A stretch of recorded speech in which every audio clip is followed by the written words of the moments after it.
The book is called Running to Extremes. Lisa Tamati has, written a book on running to extremes. And I've got to ask you the question that probably a million people have asked you first, Lisa.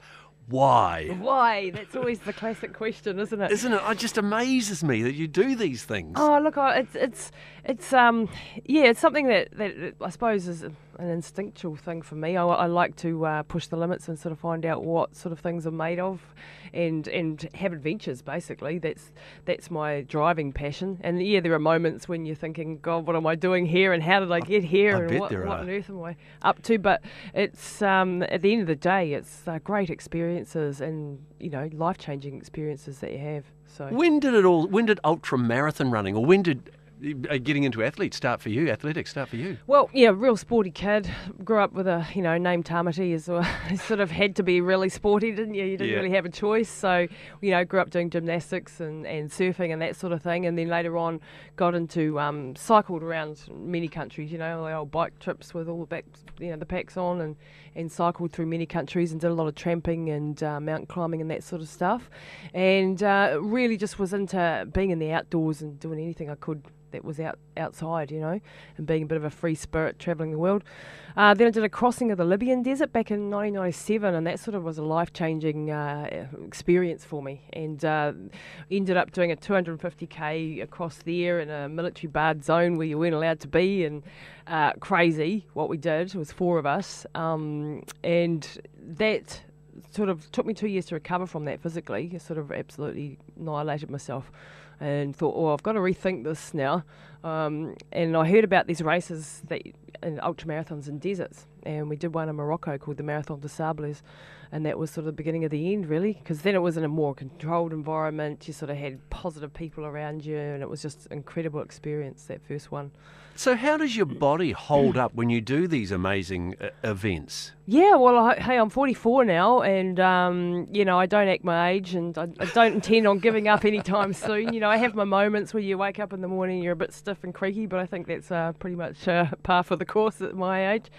Look, I think, you don't lose your endurance as you get older. You lose your speed a little bit, but you don't lose, I never had that to begin with, so it doesn't really matter. And you get more experience, and you start to learn how your body operates, and you sort of work in with that. And the main thing is the top 3 inches, it's sort of bandied about, but it really is the key to ultramarathon running. I'm not a talented runner per se, just very, very stubborn, and just keep putting one foot in front of the other. And sometimes it's a walk, and sometimes it's a crawl, and as long as you're moving forward, you sort of, you're doing the right thing and keeping moving. Because there must be times when you're doing those events, whether it's running through Death Valley or whatever it is, that those top 3 inches you're fighting against them. Yeah. You're saying to yourself, I'm going to give up. How do you overcome that? Yeah, well, basically, after 50 kilometres, everybody on the planet is exhausted. You're stuffed. So from there on in, it's a matter of how you manage to keep moving forward. And you have, for me, it's like you have this cosmic battle going on behind your head. You've got this devil and this angel, who's sort of an analogy that sort of, people can relate to, where you've got this devil saying, you can't do this, give up, what are you doing this for, no one's going to say anything, and you've tried your best and all this, and then you've got your other side going, no, you can do it, and I believe in you, and keep going and don't give up. And you've really, to get through that, you've got to have had a good talk with yourself before you go into these events and say, hey, now what am I prepared to go through to get to the finish line? And if you don't have that conversation with yourself heading into events, you're quite likely to not finish, and that's happened before too. Highs and lows in your career. Let's look at the high. What's probably been the highlight of your career so far? Pretty hard one, because there's been a couple of great races. Death Valley, of course, I did that twice, and that was fantastic, especially that first time, And that seems bizarre, someone saying running through Death Valley was fantastic. It was just an amazing experience, top crew. It's a race with a whole lot of history, and just to be a part of that, it's like the world champs for us, it's like the equivalent of Ironman's Hawaii sort of thing. So, a big deal for me to go there. But probably last year I did something that for me was completely outside the comfort zone, which was running the High, which is a 222k race over the 2 highest passes in the world, up in Ladakh in the Himalayas. And that, for me, being an asthmatic, going up to 5,500 metres twice in a non-stop race was pushing the limits, because I'm not good in the mountains, I'm not good in hills, I've got a small lung capacity, and so that was a scary thing for me to have a go at. But all I knew was that no woman had done it, so I wanted to have a crack and be the first. And you did it? I did it. I did Well it done. 53 hours and 5 minutes. It was the slowest 222 I've ever run or walked.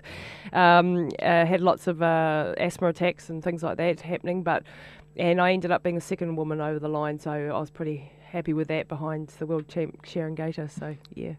Competing in those events, is there big prize money up for grabs? Is it worthwhile? Oh, absolutely nothing, mate. No, there's not a cent. It costs a fortune to get to these events. It's not a commercially, viable sport in that sense, So I have to search for sponsors, people who and brands that want to hang their name pretty much on something that's inspirational and give their clients or their staff an inspirational story to hang their hat on and promote their products. North Face is one of my big sponsors, and thanks to them for all their support. It's and there's been plenty of others along the way that have helped in specific projects, but it's pretty hard out there because of the recession. One of my projects this year just tipped over. We spent 10 months working on getting to the Antarctic with a girlfriend of mine from the States. We were going to do a record attempt down there, 100 miler, but that's had to be postponed till next December. Wow. Because our funding fell over. It's a huge expense to get to the Antarctic, but we just won't give up. That's one thing you learn from ultramarathon. So you're going to run in the Antarctic? Yes, the Antarctic next year, do a 100 miler. Well, I've done the hottest, highest, and the hardest. So the next logical one is to have a crack at doing the coldest. And what who about for doesn't, running really? shoes for that? I mean, what sort of things do you put on your feet? You have to have these baffin boots type things, sort of insulated boots that I've been sort of getting coached by a few guys who have run down there, Pat Farmer being one, and James Costrision, who's just done 2,000 odd Ks down there pulling a sled. So those guys are sort of helping me out with all the technical side of it. I believe you've got a run planned for the Himalayas as well. Yes. A friend of mine, Mike Alsop, who's done Mount Everest before, and he's a airline pilot, and Mike and I are going to try and do the highest marathon world record attempt next year in October. So we'll be up on Everest doing just doing a marathon and trying to do it at the highest place we can, but not at the top. You're not going to run up the mountain. No, not running up the mountain. Do you have a special diet that you followed on a daily basis? A lot of chocolate. Really? You wouldn't know by looking at you run it off. Oh, look, I try to eat healthy. I eat a lot of Asian food, a lot of vegetables, a lot of fruit, that sort of thing, but I don't have a strict diet.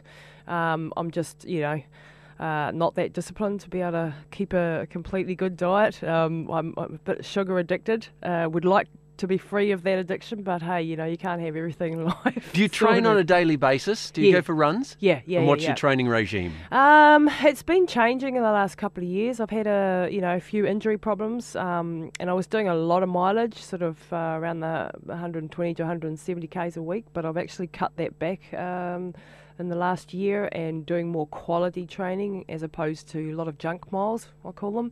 Not doing, because I used to do a marathon pretty much every Saturday and a follow-up 30k on the Sunday, and then during the week when you're working sort of 10 to 15 k's a day.